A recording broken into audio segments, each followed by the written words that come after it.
Hello and welcome to the Fantasy Take TV podcast for round 12 review and heading into round 13. The first bye round is over. We mostly had stinkers. George had a good week, but we'll get to that in a sec. Today we're going to cover our plans for this week, the second bye round, round 13. Discuss a few players, especially the ones off the bye who we're targeting. Baz and Bont in the forward line, a couple of talking points about them. The rookies we're looking at, going to need some downgrade options across the next couple of weeks as well, so we'll discuss them. We'll look at the captaincy and vice captaincy as we always do, and then we've got a quick Q&A at the end as well to wrap it up. So we'll try and keep this one short. We always say that every week. It never happens, but how are we, guys? We'll head to JD quickly. He's got a word for our sponsor.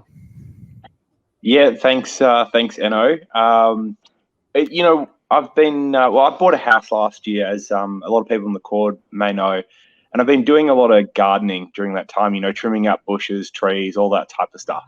And one thing I have noticed is that when you trim around the base of the bush or tree, it makes the tree itself look a lot bigger. And we could actually use a football example for this. Think about Dean Cox, one of the best ruckmen of all time, 204 centimeters, 100+ kegs. And George will hopefully be bringing up a photo of him on screen right now for this gag. Otherwise, it doesn't really work as a transition whatsoever. But if you look at Cox's photo, you hardly even make him out. You don't know that he's this big, impressive 6'8", ruck that dominated the game for years. And you could think about other analogies in your life where you'd like your Dean Cox to look big, but it doesn't for whatever reason. Now, if you go to a second photo, maybe where you've removed some of the Bulldogs, you've trimmed them back away, you've removed them from the pack, there he is, Coxie standing big, proud and strong. Now, I'm not saying that we can turn you into a 6'8" giant, but we may have some help at manscaped.com where we could make your Dean Cox stand tall and proud. Use code FTTV for a 20% discount and free shipping at checkout, and look at some of their great products that could help you get in shape, fit and firing, get the Bulldogs out of your pack. Now back to SuperCoach. My week itself wasn't nearly as good as that seamless transition. I think it was low 1700s for me. Pretty much everything that went wrong, that could go wrong, did go wrong this week. And it's just kind of continuation of a year that's otherwise been poor. I mean, they say, what is it that it's only under pressure that you can form diamonds? Well, my team is definitely just falling apart under the pressure. There are no diamonds being formed whatsoever. But yeah, it wasn't a great week. I traded Zorko out for English, which I think was a points loss and hurt my buy structure as well. Not naming names, but someone like George may have pressured me into doing that. And I think I also fixed up one rookie, so Carroll into Mitch Owens, who I'm pretty confident plays this week. And that did help the buy structure because I don't see Carroll coming back and playing in the coming weeks. George, how did you go? Better than you two, I think. So scored 2016, ranked 4.4k. Traded our beloved Isaac to Tim English, lost points. Traded Durden to Owens, needed to cash him in. Ranked 4.4k. So yeah, I think we all lose points on trades this week? Probably. But I think moving forward, I think English, half the reason why I went Heaney out, because I feel like someone had to go for English because I had 6 forwards, and I feel a bit more comfortable downgrading R3 to a loop with English in my team so he can cover if required. So that was the reason for that. Hopefully he goes well, and I'm sure you're glad you got rid of Zorko because he played forward pocket for the first half. He just scored out his ass. So you'll be thanking me in a few weeks. He had, I think, 1 CBA for the game, which is his lowest in about 6-7 weeks. Yep. I won't spend too much on my team. 1700 as well. Did Heaney to English as well, and Carroll to Owens. So pretty similar trades across the board. But yeah, drop rank sitting at 17k. So I think 2 weeks ago I brought in Baz and Petraka for Steele and I think an upgrade, and that's just been the worst boost you could probably imagine. Getting, I don't even know what the combined points between those two are over 3 weeks, but it's stuff all, I'll tell you that. So yeah, Baz has got to go this week, but that's something we'll talk about later. Can I just say, it's the fine. You guys had bad weeks, but it's the fine margins. Like, I have Gore and you have Darcy. That's 150 points. You guys went Baz the week I went Laird. That's another 80 points. Plus, you butchered your captain and have Stewart. That as well. And JD, I think, De Goey got a 90, but I think everyone else has like a Brody. Yep. So it's like you can just see it's 3 picks makes like 300 points. So it's it's very unforgiving year, but I think you guys will bounce back this week now that you don't have Bailey Smith anymore, and you might actually have an extra premium because if you trade him out, whereas you were planning to hold. Are you holding JD? I will talk about that. I haven't actually thought about this. Yeah, we'll talk. Sorry, about I just fully interrupted you. Well, I did say that to you, George, before the pod. I scored 1,700. If I captained Took, which I was going to, I changed it 4 minutes before the game. Don't ask me why. And if Stuart just went 140 instead of 40, then I've scored 1,900, and we're sitting here. I'm going, probably held rank or went up a bit, but anyway, that's a buy round. That's what they are. You got to get lucky sometimes. So we're going to quickly look at how we're shaping up for this week. What our team's looking like. George, you want to go through yours? Or I'll just say I did deploy my captain in the Gold Coast game. I just happened to pick the wrong Gold Coast player. That cost me another 50 points as well. Took outscored him by 50, which is just pretty wild, to be honest. Yeah, he was on like I think 100 or 90 at 3/4 time, and I was like, this still feels like a terrible captain choice. And then other people had gone and whatnot, so 117 ended up being like quite poor on the week, as you know, Anna. But well, my 87 wasn't great either. No. So how many primos and how many rookies are you looking at this week, George? So last week I had just the 5 premiums out and fielded 19. Beloved Connor McDonald didn't quite live up to expectation, but there's another week. Not this week. He'll be back this week, guaranteed. Lock it in. But I am fielding just the 13 premiums and 4 to 7 rookies. I'm anticipating 18 all going well without Jacob Ware. And also depends on whether I actually get a downgrade that's playing. So I'm actually not even planning for a downgrade, but I'll probably be fielding, Connor McDonald played forward most of the game. Rioli can score anywhere between 5 and 80.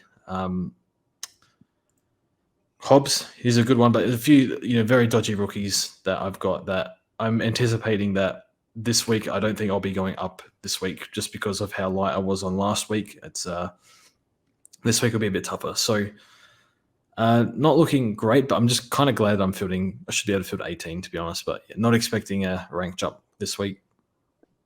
How about you, JD? I mean, I think the other 2 weeks are meant to be my good weeks. This middle week was going to be my bad week. It just looks like all of the weeks are going to be bad weeks for me now. So I think I'm going to have either 13 or 14 primos playing, depending on whether or not I trade Bailey Smith. And I'll have maximum 18. I think I'd need Hamilton coming back to play to make 19. So I'm in a pretty precarious position because if for whatever reason, someone doesn't get up, I'm going to be fielding 17. I actually just can't trade to field a full team. Beyond that, I think I've got 15 coming into the week. So I'm in a pretty poor position, I'd say. Yeah. Myself, I was 17 pre-trades total players. And then I'm making 3 trades because I'm pretty sure I'm trading Baz. I'm pretty certain of it. So that makes 20. That counts on Ware, though, or Were, to make the 20. Otherwise, there'd be 19. I think everyone else should play, counting Owens, and I don't really have anyone else dodgy. So that'll be 13 premiums, and then I'll say 7 rookies, but maybe it's 6 if one of them doesn't get up. So 19 and possibly 20 I'm fielding. So I think that's going to be up the top end of most coaches this week. I think most are struggling for 18 or just got that. So hopefully that puts me in a positive direction. But as we saw with this week, you just never know. So I think that's looking as good as it can for this dreaded buy. I think we're going to see some capitulations this week. A lot of people that I've seen are not in the greatest spot. Even me, I feel like I'm glad I should be able to fit 18, but a lot of rookies that are probably going to score 40 if I'm lucky. So, people that are short this week, I think in a bit of trouble, especially if you load up, Dogs and Swans forwards, midfield, a lot of good mids, as well as, Stewart and Dawson down back. So, we're going to see some fluctuations this week, this round. I think the rookie luck does come into it too, doesn't it, in the buys? So, there's not everyone's got the same set of rookies, but, say we get a good Rioli score who JD doesn't have, that's going to propel us up. Or people had Roses last week for an 80. Yeah. I had Dacos for a 110. If you just get that at the right time, that can really help. So that's, again, stuff you can't really predict, but that's the nature of it. we're going to go line by line and just a couple of talking points across the lines, and mostly shaped around those who are coming off the bye that people are looking to trade in. So I think a big one, and probably number one, is in defence, and that's Sinclair versus Doherty. And the prices are slightly different. I thought I was going to be priced out of Sinclair this week myself, but now with Baz going, I've got enough cash to get him. So this might be a choice between people if they're probably finishing off their defence, I would say. So let's go around the room, guys. Talk us through Sinclair and Doc, and then who you'd probably finish on. JD, what's your thoughts on those two? So I would lean Sinclair of the two. I might be forced into getting both of them anyway. I think Doherty is just a tricky one because we've seen him fade out more than we have Sinclair over the past. You just don't know how he's going to hold up through the back end of the year. I think we've probably seen enough to suggest he's going to be okay. He's not going to fall off the steep cliff or anything like that. But yeah, for whatever reason, I'm really starting to believe in Sinclair as an option and a leader of that club, and just think he can kind of go from strength to strength.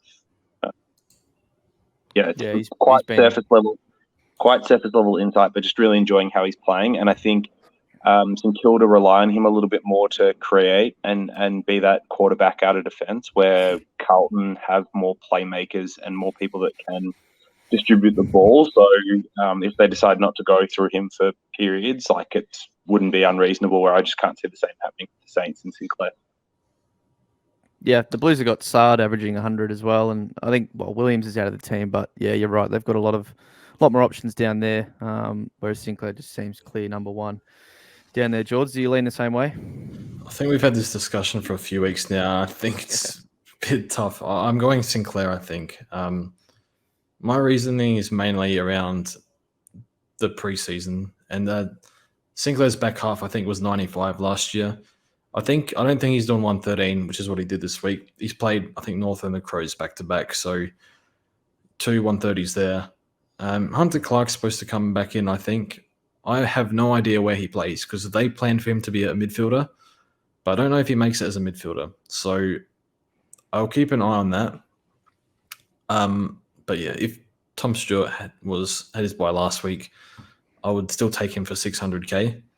However, just the way buys worked out, and I guess the money helps a little bit as well, I'll probably go Sinclair. They use him a lot back there, and there's nothing wrong with Doherty. It's just, I don't know. He's had a fair few durability issues over the past few years, and I don't know if he runs out the year as well as Sinclair looks prime too. Because Sinclair ran out the last year a lot better, but it's very minor things that probably don't count for much anyway. I'll pay for Sinclair, I think. But if you can't get to Sinclair and you got to go Doc, that's no issues. No issues there. Yeah, I think I'm the same. Sinclair, probably don't need to speak too much more about it. We'll try and get through the rest of the stuff. Lockheed Whitfield is just another one that some people may still be holding off his bye. And it's come out today from the Giants that he's still managing that ankle injury, which obviously he was and playing through for a few weeks.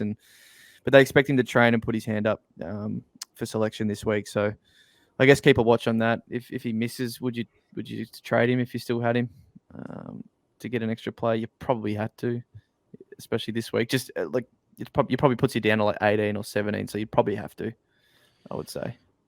It's hard because you were probably already planning to trade 3 players out of the middle by anyway, so it's not like trading Whitfield and saying one of them is better. Yeah, it's true. I think you had to trade him the week before the bye anyway, just because he was already missing 2 at that point and you didn't know if he was coming back.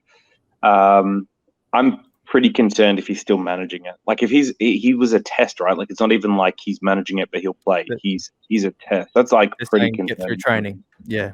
Yeah. So I'd be pretty tempted to trade him and move him on. George, you agree? Trade next. Yep. Let's move on. All right, the midfield. It's been, as I said at the start, my disaster trade.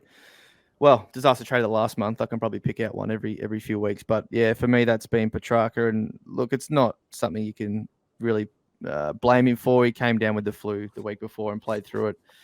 And then maybe was still feeling the effects this week. He still got 25 touches. It was just a sort of classic Petrarca game you see where he doesn't use it very well. But I brought him in 3 weeks ago. Got a 114, looked nice, and it's been a 50 and a 70 since. But he's going to be down 500k, maybe even below after his buy. So would you still encourage or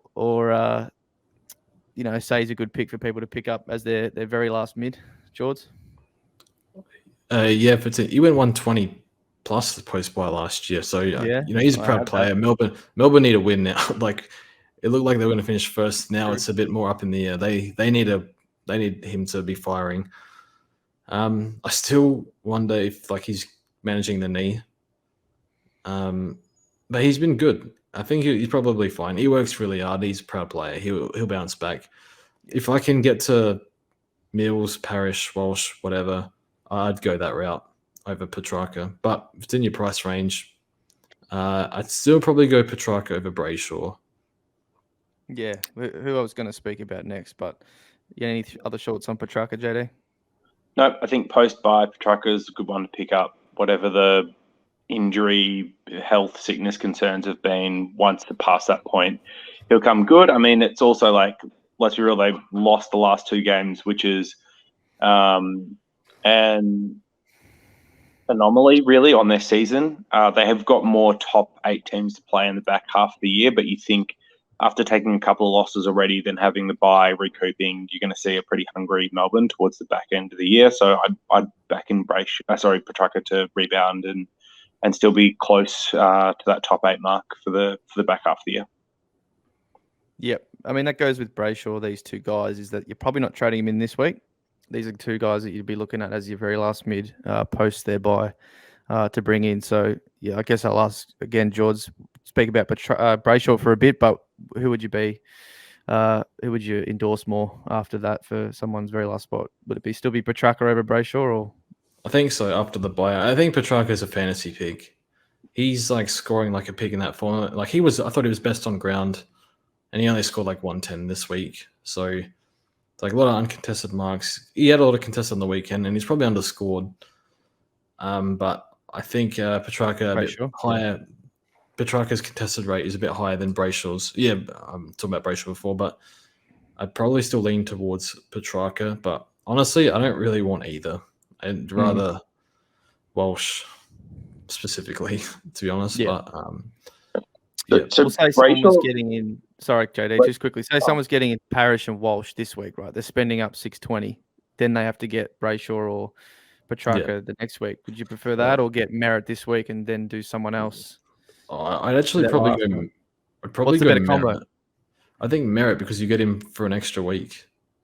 And then do your 600k mid last. Yeah. So Merritt this week and then Mills or Laird next week's probably the play over getting Parrish or Walsh this week and then Bray or Petrarca post-buy. Yeah, that's what I wanted to ask because it's probably a common situation for people. I was going to say, Brayshaw from a fantasy perspective was a total cheat code, and it's what you saw on the weekend is what he's been doing all year, which is when Fremantle looks to go inside in the corridor, Brayshaw is the one that's working free to get the 25-meter, 45-degree angle chip kick into the corridor, which will then move it on pretty quickly. So it's a really quick +6 for fantasy. But in terms of SuperCoach, it's an uncontested mark with an uncontested kick, usually not long effective. Sometimes it is. And so it could be sideways. It could be just handballing off to a runner. And so it's really interesting to see where that gets lots of points in fantasy once you do a few of those. Versus a few of those in SuperCoach can be relatively low points, even though there actually are important link-up possessions in the chain. So I think a little bit like George, I thought he was one of Freya's better players on the weekend, but it didn't translate through to SuperCoach points just because they're large elements of his game that are uncontested, where he compared to someone like Brody, they're dishing out massive points for all the contested handballs. Yep. And then lastly, I mean, we spoke about it a bit last week with the mids off the buy here, the big guys. So Parrish, Walsh, and Josh Kelly. I mean, we ranked them last week. We probably don't need to spend, long on it, if at all. So quickly just rank them again, George. Who have you got there out of those 3? Can we add Mills and Laird for the? I mean, you've got them there, but obviously you're not getting them this week, are you? So we can talk about them next week. Yeah. I know you want to talk about Lairdy, mate. Yep, he's your Okay. gun. He No, got I'm you just saying, 130. most people have 6 mids at least, probably 7, and Yep. maybe they want to grab a defender, or there's no forwards this week, but maybe they want to grab a defender this week and wait for a forward for a midfielder next week, and that's my position. Okay, so yeah, I asked for myself. Gotcha. So you'd get a defender first, bypass Parrish or Walsh, and then go Mills or Laird instead. Well, that's the thing. I still don't know. Well, I have Laird, but I'm still considering Mills over them. Yeah. over Parrish and Walsh. All right, we'll talk through it then. We'll talk through it. So go through all 5. So just to repeat. I mean, you're writing Jelly off. You don't want you're not going to endorse him ever. Well, honestly, I think he's going to do a bit of damage the way things are going, but we know how things go with Kelly every year. So you get in this week, North Melbourne. So. Yeah, for sure. So go through Kelly, Parrish, Walsh, Mills, Laird. I'll try and order the 5. So I think 1 for me is still Laird. Probably 2. Who did I say had a Parrish and Walsh last week? I forgot. Parrish. Okay, so Laird, Parrish, Walsh, Mills, Jelly. Yep. Oh, it's hard. They're all basically 120 mids right now. Yeah. In current form. So you'd love to have all of them, but most of us only probably have two max, I would say. Max of these, if that. So where do you sit, JD, with those 5? So I'm taking the extra week of probably Walsh, Parrish, Kelly in that order. Then I'd have Laird, then Mills. Okay, no. That's because of buy consideration. If there's no buy consideration, forget the buys. Yeah, but you can't forget the buys because we're playing the buys now, right? Like, if people are going to trade these in this week, I would not trade in Laird or Mills because they're on their buy, and I'd rather have an extra week of any of the other 3. Once we're in round 14 and you're picking between all of these, right? So there's no buy consideration. Laird is my clear number 1 of those 5 at the moment. Okay, interesting. It's tough. They're splitting hairs here, but I think I have Parrish at the top just because of how dominant he is in that midfield, like clear number 1. Laird's the same though, so I'd have him up there, probably second. Then I'd have Sam. I've just still got concern. Mills went off again this week with another. I think he just gets taped up. This is the 5th time it's happened. Yeah, every week. But fully fit, he's up there too. So I'll put him 4th, but that just seems ridiculous. But yeah, and then 5th. But Jelly could outscore all these guys. He could finish 130 for the rest of the year, and he wouldn't be surprised. So yeah, tough. Run home good. Not too sure. They got North this week, right? North Dogs, which is not great. Collingwood, which is fine. Hawthorn, that's good. But to put it Port, simply, I don't think we think any of them are bad options. Besides maybe Jelly with durability issues, but they're all good. So really it comes down to preference. End of the day, and then who you going first? Are you going to defender now, waiting for Mills, or are you going to go, Parrish or Walsh now? Get an extra, yes, you get an extra mid-premium scorer compared to a defender, but the defenders are scoring like mid, some of them anyway. Right, we'll have to quickly speak about Darcy, old Shrek. That wasn't pretty yesterday. Spent a lot of time forward. It was probably true 50-50. I wouldn't even be surprised. I haven't looked if Meek had more sort of ruck time in the end. They just lack tools. Lob's actually had a really, really good season, but they need the second guy. And you can see them. Logue's been down there for 2 weeks, and he's actually created quite a great contest for him. So when Tabs is back, I guess Longmuir has a bit of a decision to make. But we really need Tabiner back there. Need Meek out of the team and need Darcy with that 80-90% ruck time to show his full potential. So I think it's just pretty simple. I don't think there's much more to it than that. He could score well as a forward ruck, but it's too up and down or too unpredictable to do that. One thing that's always ticked me off watching him is that I just feel like he doesn't get targeted enough inside 50 when he is there either. Like they just don't kick it to him enough. I don't know why. He can shove anyone out the way and they just don't put it to him enough. But yeah, I mean, we need him in the ruck. He was kicked to a bit, but like him and Gawn had polar opposite games where Gawn could not drop a mark this week if he wanted to. He was isolated a lot though. He was so he was taking good contests after. If you watch like the baseball players use the sticky tar like to help with the spin on like fastball pitches and all this type of stuff. It's a big controversy. It honestly was like he was using that, like the sticky grip. Like he could not drop a marker. It was really impressive.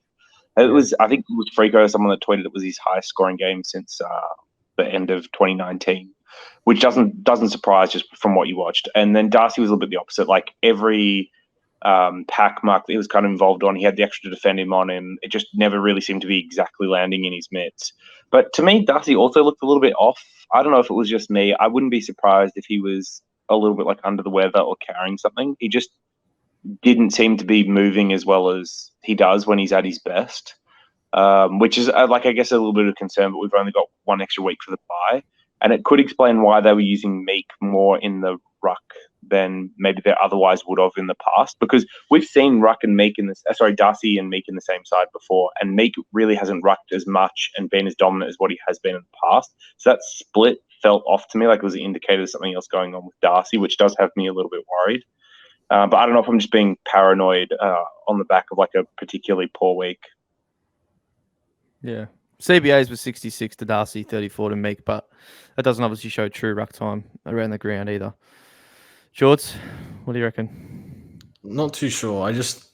Meek was by far better on the day, which is worrying because it means that he might stay in the team. Yeah, Meek's no chump. He's good. Yeah, he's good. No, he's good. Yeah, he'd be a number one ruck at like lots of other clubs. He should go somewhere else. Yeah. It's actually pretty crazy if you think about how like poor the number one rucks are at a lot of teams this year, and then like they've got Meek sitting number 2 not playing games. Like that's someone I'd be looking at if I was a list manager. But it's by the by. Yep. Yeah. I think you guys have said enough on it, but I think it's if Meek is named next week, you don't trade him in. You don't do anything, but you just don't captain him or vice captain him. Yeah. Maybe see he how still it plays do, out. And I still think he went low or mid hundreds last year with Meek in the team. And he did look a little bit off as well. Yeah. I don't think any of those massive 150 pluses were with Meek though, right? I think the best he went was maybe like one. Okay, yeah. I think there was one. He was like a 150 near the end of the year. Yeah. So I think it's a hold, but don't bring in because there's less worries with Gorn and Witts at the moment. Yeah. But just see how it plays out. But yeah, Fife is coming in. We'll speak about that after. We'll talk about that in a bit. Yeah. Yeah, he's supposed to be forward, but yeah. Yeah. Yeah, we'll talk about that now. So, few of the forwards who people are looking at, because a few of them, will have the bye this week, and then probably people looking at next week to bring in or what to do. So, I mean, the first one's Bailey Smith. Might as well get rip the Band-Aid off and get that out the way.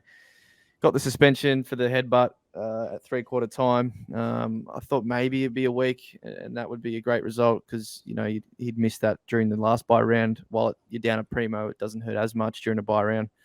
But it is 2 weeks, and they have accepted it. So he will be out for basically 3 weeks, and I'm just trading off the back of that. So I'll go to you first, JD. I know you're still thinking about it, but I guess it comes down to what trades you have left, what your plans are. But where do you sit? Oh, hello, darkness, my old friend.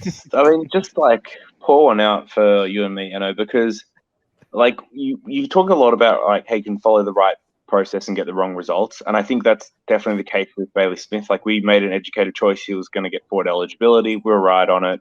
It was a good trade, and we got the 117, and then we got illness 67 by suspension. So 6 weeks of pain for what should have been a primo keeper for us. Unfortunately, I think he has to be a trade. But what a lot of people should be looking to do this week is to trade him plus 2 other really fattened up cash rookies and get in 2 premiums and 1 rookie. So for me, I'm looking at Bailey Smith, DeConning and McCartan out, who have been great servants in the backline, those 2, and bringing in 2 primos and a rookie for those 3. I think if you were just trading out, if you were trading at Bailey Smith and 2 others and you weren't getting 2 premiums in, then I'd be trying to reevaluate your trades because you're probably not getting enough out of trading Bailey Smith out. But I think he's probably a trade just based on the situation so far. The tricky part, though, is I don't think there's any good forward options to bring in this week. So you really need to be trading him out and upgrading in another line. Yep. George, you agree with that? He has to go. He has to go. Like, that's way too much. 3 weeks, 2 in the buys, you're bleeding way too many points. If there's any silver lining, is that you're getting more points this week than what you thought you were going to get. Yeah. So it means that if you're planning on going down to 4 injury trades, go to 3. Go down to 3. This is You what they're for. You just used one. Yeah, I guess like the positive thing as well is like I know you're a Darcy Cameron owner, which has been a fantastic trade, so claps on that. But when Cameron's finishing up as Brody Grundy returns, Bailey Smith should be bottoming out there, and so you can kind of get a good start. Yeah, like go there again. Yeah, and I think you have to because he's going to be a top 6 forward at the back end of the year once he's up and running again. It's just a really unfortunate situation that we should have had him now. Anyway, it's a little bit similar to those that traded in English at the start of the year. Like they should have been rewarded for that. Got a goose egg, everything. So I think it'll be a nice pod because he'll come back. He knows he's let his team down, and to be fair, like Tui provoked him and headbutted him first. He just didn't connect well, and then this was just heat. It's a bad look, though, right? Like but on the letter of the law, I don't think it was really much impact, but I guess they've just gone down the route of not wanting that look in the game, which is fair enough. But it's like in the eye gouging category. Yeah, I reckon Buddy's punch on Cochin the week before was a worse look than the kind of the headbutting thing because he actually swung at him versus didn't have good connection versus Bailey Smith. He didn't he tried to headbutt him, but he didn't really go at it hard. He was just anyway, whatever. It's neither here nor there. It's funny. Yeah. The two probably players in the AFL with the most eyes on them. Other than Dusty. Yeah, pretty wild. Probably not what they want. You would Dusty's got the bad reputation, but you wouldn't catch him doing that stuff. I don't think. I don't think he's really ever done stuff like that. No. All right, move on to the other dog. But just quickly on Bailey Smith, I think he'll be a nice pod because he'll come back. He's a proud player. He works. I think there's a few players that work harder than him. He'll come back raging and he'll do well. He'll finish the back end of the year really well. So I think he'll be a nice pod because people and the dogs might be in a spot where they need it too. So they're fighting for a spot. Yep. In the 8, so we'll go to the other dog then. Oh, yeah. So final, just to wrap on Bailey Smith, trade him this week. Make sure you're getting him 2 premiums with a couple of other fattened up cash rookies. There's probably no good forward options this week, especially with Taranto out. I don't even know who you target coming off the first bye. I don't think getting Cogs or Butters back in is a good move. So try and upgrade another line. There we go. Let's go. Yep. Bont is the next one. Now, he had his shoulder heavily taped. It's not something I look at week to week. George probably monitors the taping on players more than me. But post-game, Bevo said he's had a minor shoulder AC thing. I'm not sure. Is that from last year, George, still? Or is it a recent one? I don't know because I very much remember because it was the week that I put money on him for the Brownlow that he hurt his shoulder, and from round 15 to the end of the year, he had strapping where he didn't have that. Right? So, yeah, I can't remember, but something's up clearly, and then was it his ankle a few weeks ago? Well, that was round 1, and he played through that. Then they said, "Nah, that's enough. Take the week off, and then come back." And I still don't even know if he's right from that. He's probably not, to be honest. He's probably playing right now at 75%. So as a general rule for me, I don't trade in players playing injured, full stop. I know it's Bontempelli, and he will still score well because he's Bontempelli. He'll play through it. And he's a superstar. I love watching him, but I don't like it. And when I traded in Petrarca, even though he's good, it's like it's nothing, but clearly he's been managing it for years. I didn't feel comfortable doing that trade, but it just suited me at the time, and I do regret that trade. Even if it's right now it's been a bad trade given the past 2 weeks, but probably deserved it because I really shouldn't trade in players that are potentially injured. So I don't like this at all. But how long is this going to last for? Who knows? Does he just need a week off and he'll be fine? Because BT was saying on the commentary, I don't know if you remember, Bont was talking to the trainers and BT was trying to say Bont was trying to push with his through his shoulder and saying I can't put much force through my shoulder, something like that, which is a bit of a concern. And he was scoring quite poorly until the 4th quarter where he stepped up because he's Bont and he just wheels himself. So yeah, look, it's a weird one because I don't want to trade him in, but I'm still worried about not having him. I can't get him in anyway, but I'd go Luke Parker if you don't have him over Bont at the moment, just because of that. Yeah, that's probably me next week with Dacos going and then another rookie to get the cash to go up, and that's probably looking at one of those two. now that I've got Baz out, I need a forward again. So, yeah, maybe I go Luke Parker instead because of the injury concerns. But I mean, Bont will still average 105, probably at worst, even on I think even so. at 70%. So, where do you sit there with JD? He wouldn't. This wouldn't have even got any airplay, whatever this shoulder thing is, if it was like basically anyone other but like one of the stars of the game, right? Like most players are probably playing through something similar. I'm not that worried. I think he'll take the week off, rest up a bit. He'll be fine for the second half of the year. If he's been managing it from last year through, if he's been managing it from last year through to now, he's still averaged enough to be a top 6 forward during that period. So like, I'm not super concerned. I'd still happily trade him in. Yep. I don't know if it's the same injury though. That's probably the we don't question know. mark. We don't know. Yeah, well, we'll see. I mean, he played that game fine, and if he's taking the week off to rest up and he's been able to play with it, then like I'm not worried. Yep. All right, and then we just spoke about Darcy Cameron before, who I just fortunately traded in a month ago. I didn't even think about it, George. So honestly, I'd probably be even worse off if I didn't somehow pick this guy. But this man's a glitch. Seriously, he does everything. He fills a stat sheet every column. He's so good on the It's weekend. ridiculous. I know you guys have got him in fantasy, so you're loving it. But Yeah. I feel like SuperCoach, he was almost like for most of the game pretty harshly scored. I know he went terribly by foot, but he did everything. And I think Flyers worked it out after 2 weeks that they're better with him majority ruck than they are with Mason Cox. So I hope he's figured that out for the next month because I'm probably gonna have to hold him. So I think they'll do that going forward. I don't know if he's necessarily better in the ruck, but he's definitely better around ground. Like his ability to work in space. Yeah. Like he tackles, he's really good follow up and stuff. I mean, he's much closer to playing like the Brody replacement role in the sense that he's an okay tap ruckman, not the best in the league by any means, but the work around the ground and like being able to play as an extra midfielder while still being able to like be a marking target. He's much closer to the Grundy mode. Poor man's English to compare. He's a better ruck, but yeah, like I can see the parallels. Just his ability to work for marks in space and stuff like that. Yeah. Like he's probably a better tap ruckman and not as good as around the ground as English. Yeah, but like it's close. Yeah. And by the way, it's like another one of those crazy picks that's worked out this year because just like picking up a 330K forward in the middle of the year, just generally. I went Jared Berry, who was just like stagnating and doing nothing, and swapped him to him. So obviously, for me, someone who's 17K doesn't really mean much, but it's helped me a bit. But I saw number one overall has him, and that's been huge for whoever that is. And they're like 200 points clear a second or something. So that's been massive for them. And it's just that type of pick that can really propel you. So, I mean, the question here we got is, do you hold? Are you going to hold this guy for another month, or do you flip him to a Bont at the buy? What do you reckon? Hell no, I ain't trading in fantasy. I was like, no way, this is too good. He's scoring like I think he's F1. No, not over. In fantasy, I think he's F1. Actually top 6 SuperCoach. Not sure. I think he's like F3, close. I think he's top 3 forward in this role. I really do.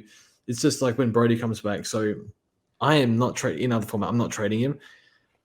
In this format, I guess you get a score, and it's probably likely you have to trade him anyway.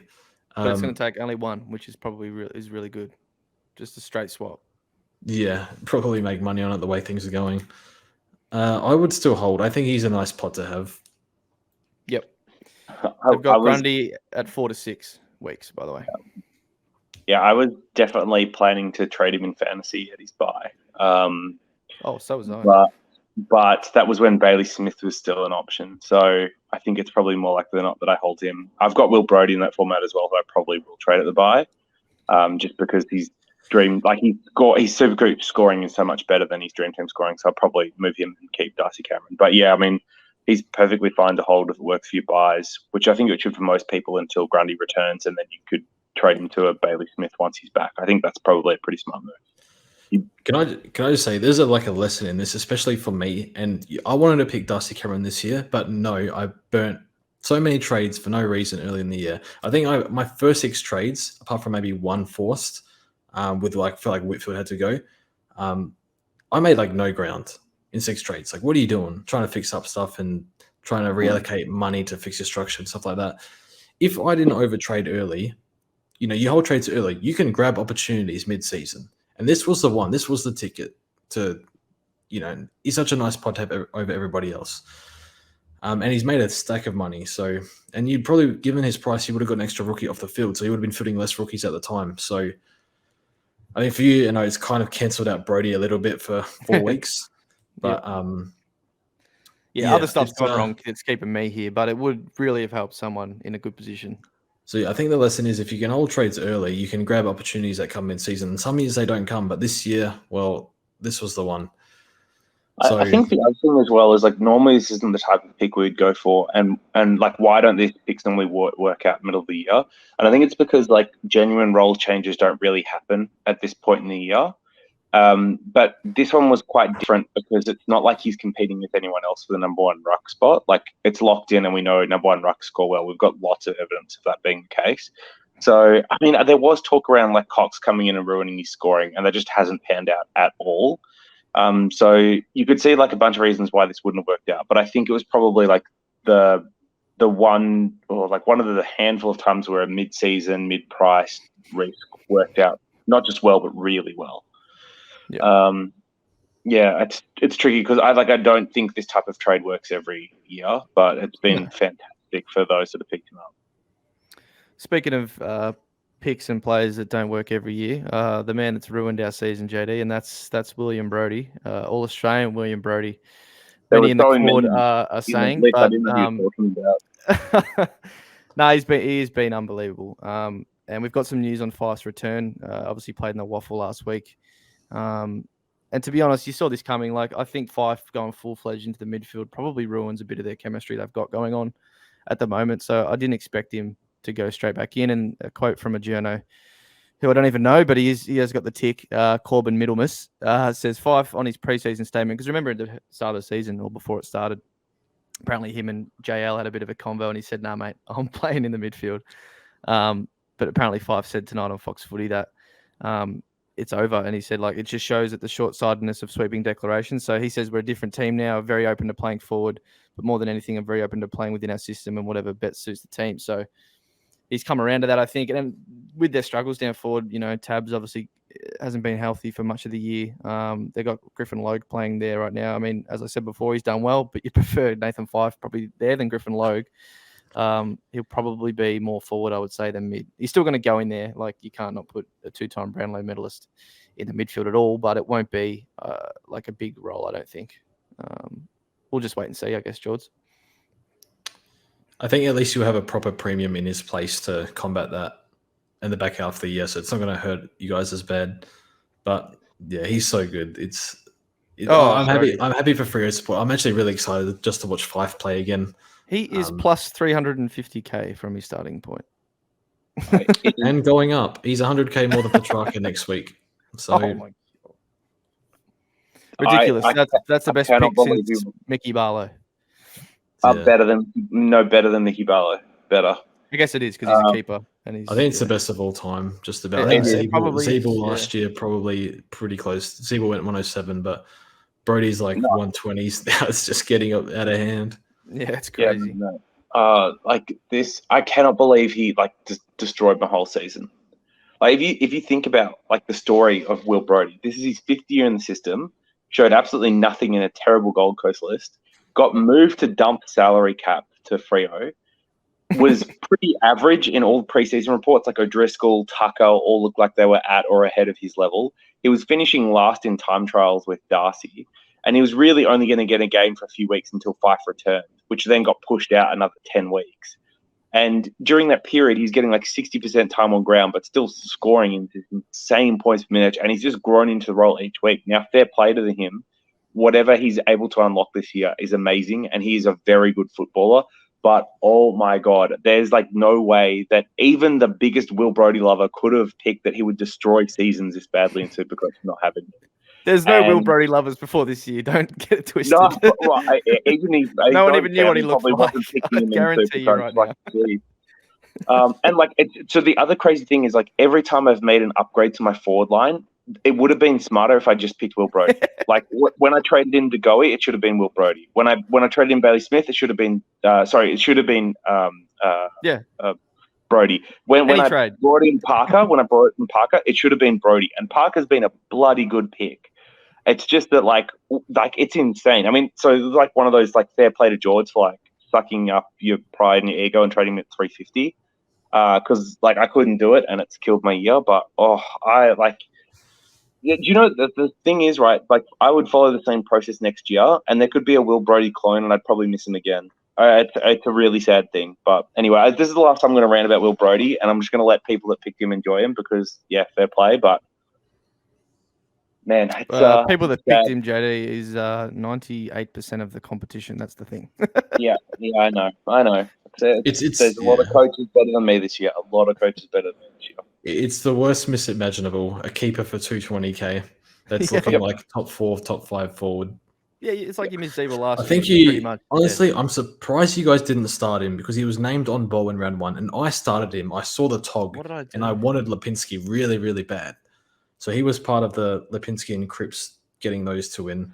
And it was like, I saw him get 37 touches in the forward line, and I was like, this is also how I play. If I see a negative pod hurting me too badly, James Sicily as well earlier, I'm like, and they're still underperforming for their price, I'm like, I can't deal with this. I can't deal with getting smashed every week by these players. I'm trading them in. Even though, I've lost the points, they're still underpriced. I don't want to sweat on a negative pod. And like you guys, you've had to watch Brody kick your ass every week for 10 weeks. And that's the reality. And it's been painful. Yeah, I think like the other thing is like my starting team missed so much of the value pick that I was fixing up other really good ones. Like I fixed up Hewitt, I fixed up Cripps. Yeah. So like it is what it is. I had to fix up like Hayes and Martin as well. So I've gone over this a little bit, but it's just it was a bad year not to go after extreme value because almost every value pick worked this year. And if you didn't have most of them, then you started well behind the 8 ball. But yeah, and I think that thing as well is like, to your point, George, it's not just he was a keeper, he's like a top 4 keeper. So if he was like a F10 or whatever, and you could still be a keeper, like I could upgrade to someone ahead of him and kind of like catch up points at the end of the year. That's just not going to happen this year. Like there's just not forwards that are going past him. So anyway, we had like a 15-minute pretty pity party on Brody again. Like the 4th. Let's keep going. George is enjoying it, I bet. No. It's worth discussing. It's good for next year. Yeah, it's good. Yeah, like clearly starting 2. I think we're caught up on the big mids, and I had Tuke over, say, Cripps, and then like Hugh Dixon in the forward line over Brody, something like that. If I went the other way, like obviously that's mega hindsight, but I guess one other thing as well, like Paddy Dow last year was the exact same pick as Will Brody, and that was an abomination. Yeah, I think Brody's numbers were much better in the VFL, I think. Yeah, Brody's points per minute has always been really good at any level. That's the thing with him. He can't stay on the ground for more than 5 minutes, but it hasn't hurt him. Anyway. We've got another thing here with Timmy Taranto. He's unlikely. I don't think any of us or anyone should be looking at him or was anyway. But back problem. If you were, look away now anyway. All right, important part of the buy rounds, as I said at the very top, is the rookie and downgrades we still need to go to. So there's 3 pretty much potentials this week. We don't know if any of them will be playing yet, of course, but we will probably need 2 of them too at least. And that's the first one's Ware, and he's from GWS, who George already has, and then I think me and JD would be looking to bring in, and many others. So I mean, I'm not sure there's much we can talk about. Just cross the fingers and hope he plays. But maybe we'll talk about him and Durden. I think George, and just say maybe if you were only grabbing one and they were both named, who would you go? Honestly, I think we discussed this on the trades, the Thursday pod, or maybe it's Wednesday, depending on this week. Because it's a Thursday game this week. I just see like injury timelines and stuff like that. Because if Whitfield's still out, like he could potentially take Ware's spot the week after. Whereas Durden, if he plays, you think he gets a run at it until Wiedering's back. But I think Ware should score more points this week. So if they're both named, I think Durden's probably got the better long-term job security. That's if he plays. But I think more points is Ware.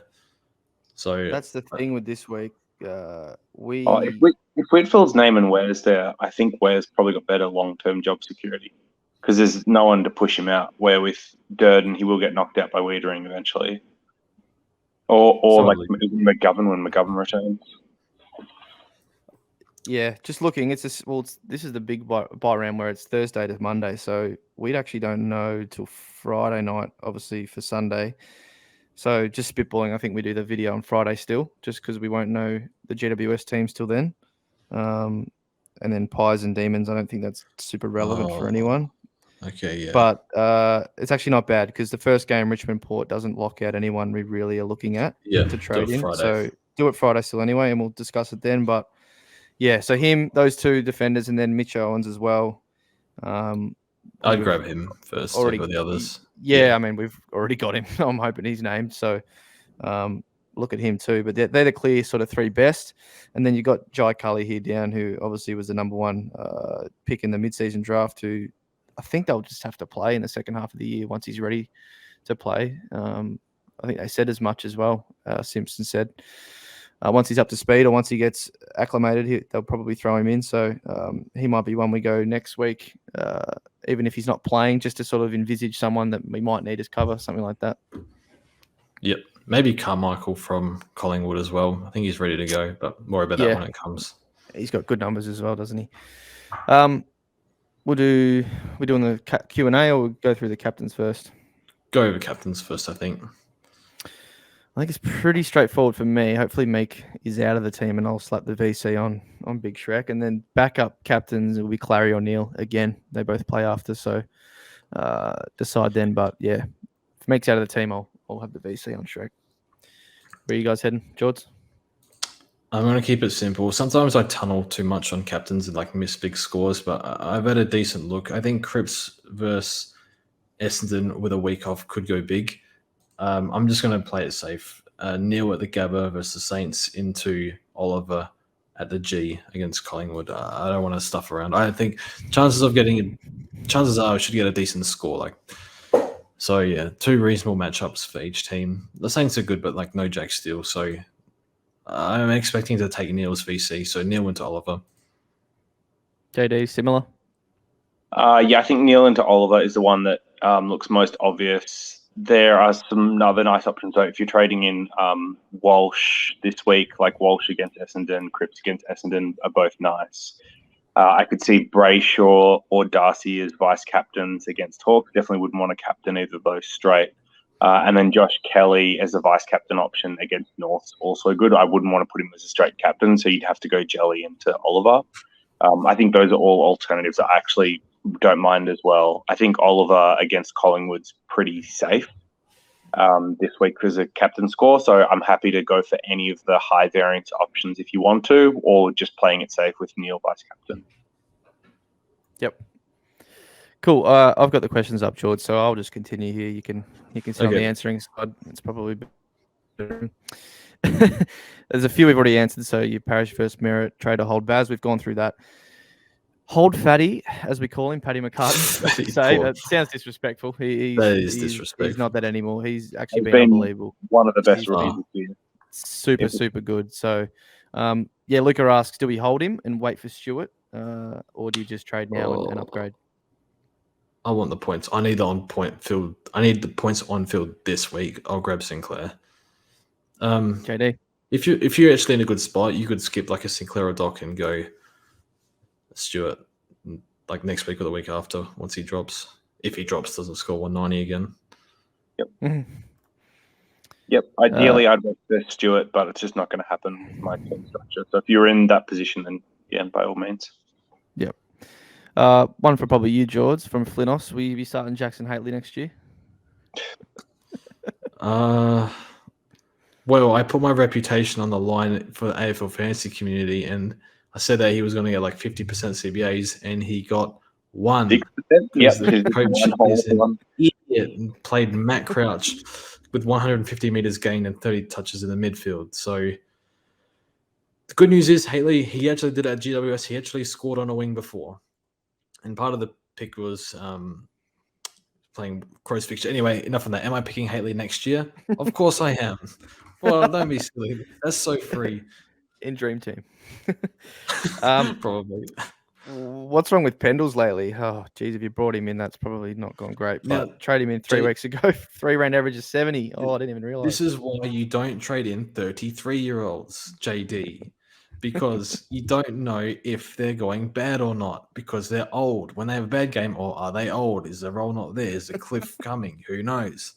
You got to trade him because too many defenders that are putting up too many big numbers. Yeah. You probably hold this week and go next week. Yeah, put him, or you could put him to Sinclair this week, but yeah, trade next week to whoever's coming off the mid-buy probably makes sense. Just quickly on Pendles, like he's been a superstar for so long. I saw this week he's third or fourth all time now for disposal, just past 9,000. He's touched the footy a lot. It's ridiculous. I think it was Pendlebury that's now. I think he's gone past Gary Ablett for second most fantasy points scored of all time. I think that was a stat I saw this week. So yeah, super player. Yeah. Someone's asking Ollie Wines. He's averaged 110. No, thanks. Sorry, exclude the sub game. Sorry, no. Yeah, we went well the back end of last year and was like a really good pick for fantasy at the back end of last year. But at the price point, I'd rather have Merritt that's got better history. No thanks. Thoughts on Witherden? Some people might have him in their back line. Should I trade or hold? Someone asks. Hold. Probably hold, but if you have the trades, he's got the buy this week, pick so you could move on. It's still slightly speculative, and he's like not the best defender out there in terms of playing. So he's not defensively very sound. He's just got the good offensive weapons. No, and Hearn's still around, so he was this week, so that killed him. Yeah, trade his ass. Get out of that. See, I think it's tricky because ideally I'd rather have Sinclair, Stewart, Sicily, Dawson, these types. But can I guarantee that they'll outscore with it in the back end of the year? Probably not. So I think it's more a luxury trade category than a must trade. Yeah. Yep. Agree. From Mersey, probably good for you, JD. What to do with JDG to go in? Oh, my boy to go. He's not my boy. He's not my boy at all. I regret saying that. Can we edit that? I'll think about it. Oh, please don't use that clip against me. No. So I think you trade him at his buy if you've got nothing better to do, which is probably, it was my plan before I was forced to trade Bailey Smith. So now I could actually keep him.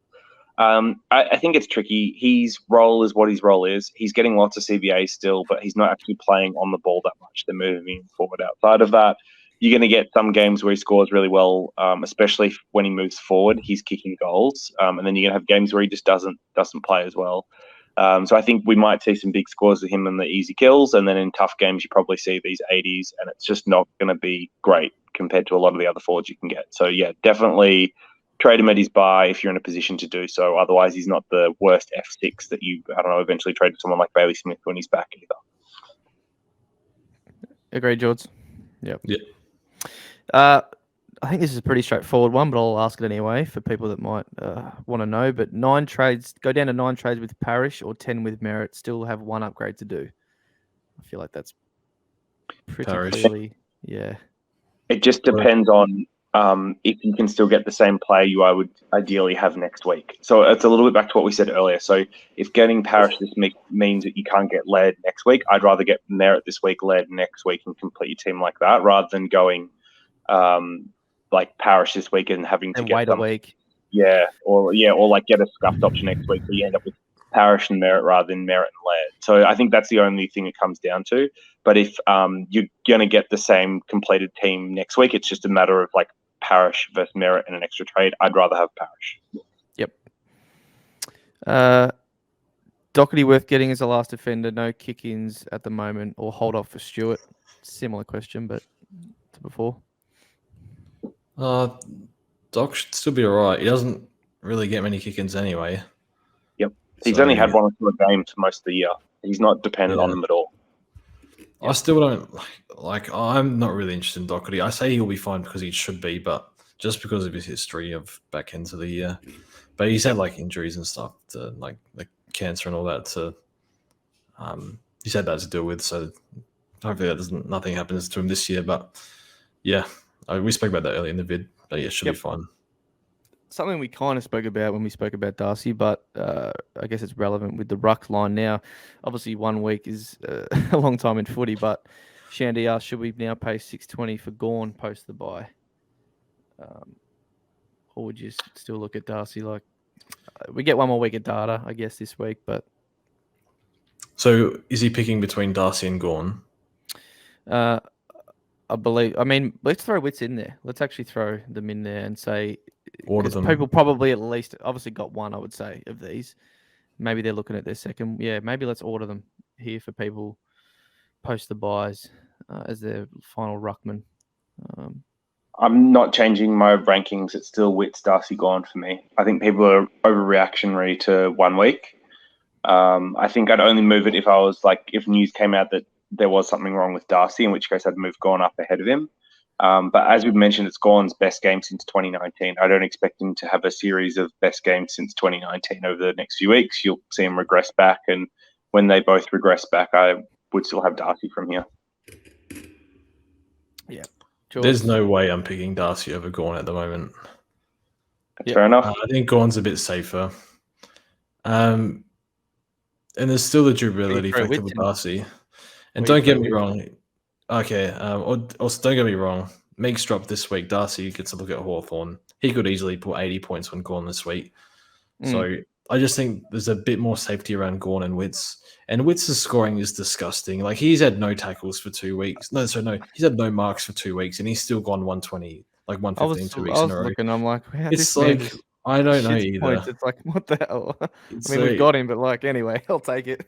He's 211 centimeters. I think it's just the hit out to advantage system is broken. Like, 5 is so many. And when these ruckmen get a good look, they just go berserk. It's like, they're just farm points. So, okay, ordering them.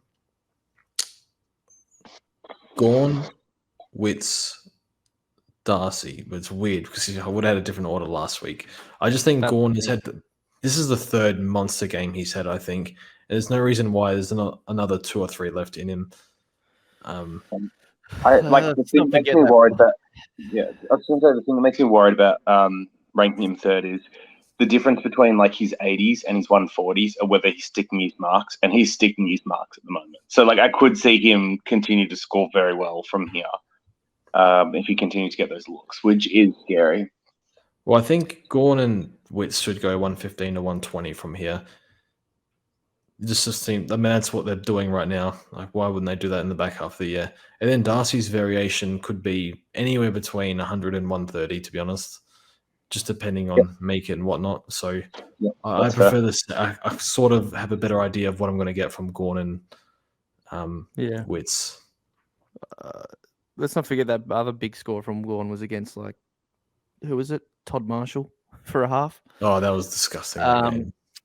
And they're really struggling up forward. Like, their forward connection is atrocious. And Goodwin said so this week. Like, they scored 30 points in the first quarter this week and then could not find a goal for 3 quarters. And Gordon was the only one really popping up there. So maybe they play more forward is my sort of maybe concern. I don't know. But it's not like he was playing terribly there. He was doing unreal. So who knows? He was kicking like goals at the start of each quarter. It's like, that was the thing though. Jackson there, quick centre bounce, and he's 1-on-1 Tom McCart in the goal square, and one was a mark and the other was a free kick. So like, yeah, who knows? Maybe he plays more forward.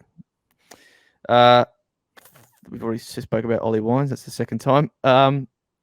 Sink and Merritt. So Sinclair and Merritt versus Walsh and Doc.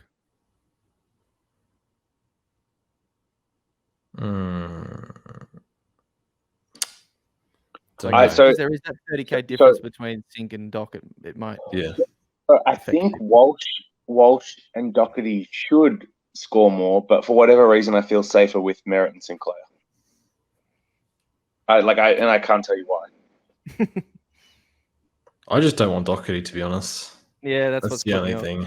Yeah. And I keep saying that, and I really shouldn't have this view. It could be Parrish as well. Parrish and Doc as well, obviously. Yeah. Yeah. It's the Doherty part that makes you unsure. Though. Yeah, that's what it is. Yeah. Yeah, I'd probably go Merritt. Merritt Sinclair. Yep. Strange one, but would you rather Stewart and Libber or Bont and Ridley? I think it's probably obvious, but it is a strange combination. I don't know about Ridley. Yeah, not off his bye. You're picking a scuffed option both ways. Like, there's no I think What, Stuart Libber's pretty good. Well, Stuart Libber's makes no good. sense because you can't You get him. know, But people are overlooking Libber. He's the one with the most CVAs at the moment. I mentioned No, him in no. round 4, Jordan, or when he got DPP, and you shut me down. Did I? Oh shit! Sorry. Nah, you said like hell no or no, but yeah, he's been Oh. really good. But that's the thing. The dogs change every week. You just don't know. He's been prone to missing consistent for a games. while. Yeah, I don't know. I'd probably still go the Ridley option. Yep. This one's for me. We'll be seeing Shrek or Donkey play this week. I mean, I hope it's bloody Shrek, mate. As much as I don't like putting that mask on, freaking hell. No, that's a Shrek.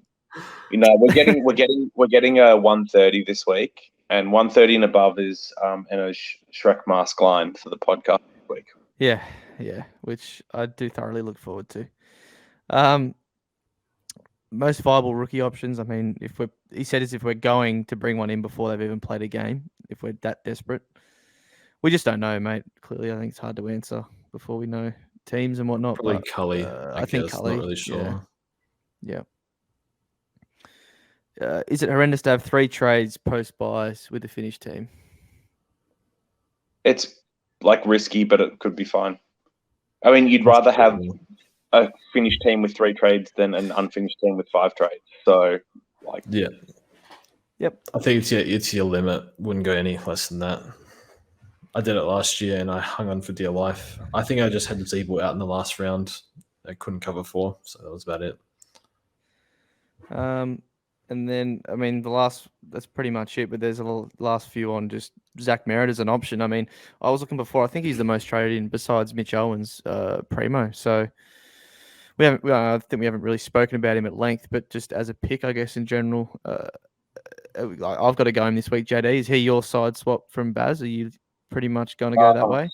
I actually think I could afford like a Walsh or a Parrish this week, but I'm in the same boat as many others. I've actually got to see if I could still get led next week doing that. And if I can't, then I'll go Merritt this week so I can get led next week. I mean, Merritt's not a slam dunk by any means. And if you've got a lot of like already pretty average looking mid options, then chucking another one in there is probably not the best. But he's definitely value at his price. He should outperform it. And he does have top 8 upside if Essendon kind of gets their game together a little bit in the back end of the year, which I don't know, maybe the buy helps them reset. I doubt it. But like, I think there is some upside there if things start going Essendon's way, just because he should get a little bit more ball use on the outside, a little bit more link-up play throughout the ground that he's probably not enjoying at the moment. Okay, so I have a question for you, JD. Yep. Has Merritt been like the same as last year, or has he been worse than last year? Or like how much worse, if any? How do you feel? As his play? Yeah. I feel like he's like less than 5% off worse than what he is, something like that, lower than last year. But I don't think it's necessarily anything to do with him. Like, I don't think he's in a form slump or anything like that. I just don't think Essendon's playing well, which has hurt him a little bit as well. Yeah. Fair enough. Cool.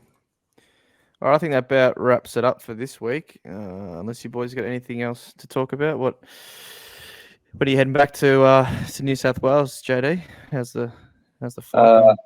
Yeah, flying back tomorrow evening. So I don't know when I'm recording and uploading this week. I've got a lot of stuff to do once I get home, but that should be coming later in the week.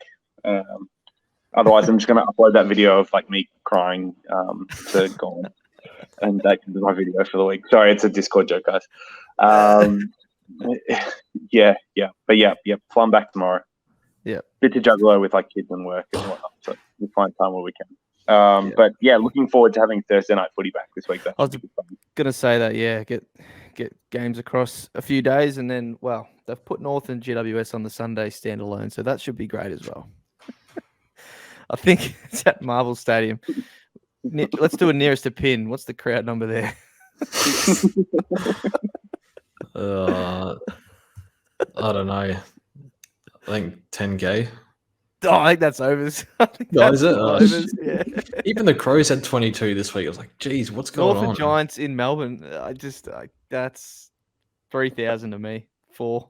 I mean, they'll probably pump them up. They'll probably pump up the numbers. Come on. It's a long weekend, right? Like, surely there's going to be some people go to the footy on a long weekend. I don't know. No, Anything else, Jorts? What are you doing this weekend, mate? You watching footy. Watching the footy? Yeah. Conor McDonald comeback game. I don't know. No plans yet. See how the teams off the bye goes. Big game for us and big game for the Bombers. I actually think the Bombers could get the Blues just quietly off the bye. The Blues with a few injuries in the wrong spots. I know you're going to laugh, JD, but they're gettable at this current point in time, and it would be classic Carlton to lose to the Bombers, I think. So I'll be watching with keen interest. I don't know if you'll be watching at all, but you can tell Enno's been watching Tigers the last few years, like this optimism that your team can win games, no matter what. Like, I'd be surprised if we're competitive for more than a half. We'll see. All right, that wraps it up. We're never going to go under 1 hour in one of these for the rest of our life. So thanks for watching and listening. We'll see you guys on Friday. We'll do the teams and trades vid. So cheers.